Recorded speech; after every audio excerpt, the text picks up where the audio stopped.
Het jy al opgelet hoe vinnig mense ons kan kwaad maak? Een woord, een kyk, een boodskap en jou vrede is weg. Spreuke 16:32 sê, hy wat sy gees beheer, is sterker as 'n held. Onthou, ander mag emosies in ons uitloop, maar hulle het nie gesag om oor ons harte te heers nie, tensy ons dit toelaat. Dis soos oorfone wat geraas dien. Die geraas is daar, maar dit hoef nie in te kom nie.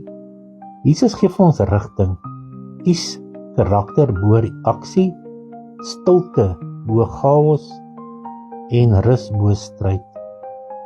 Onthou, jy soek nie meer vir God en sy krag om jou te help nie. Jy leef reeds in hom.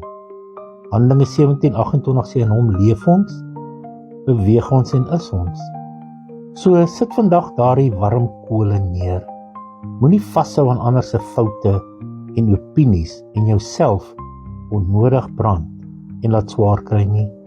Sê dit saam met my. My vrede is in Christus en ek kies om te rus. Gee al my negatiewe gedagtes en kommentaar oor aan God, die een wat my help om in vrede te leef en nie te oordeel of te veroordeel nie. Onthou, hoe meer jy weggee, hoe ligter raak jy en hoe makliker word die lewe. Deel dit met iemand wat vinnig kwaad raak. Jesus wil help.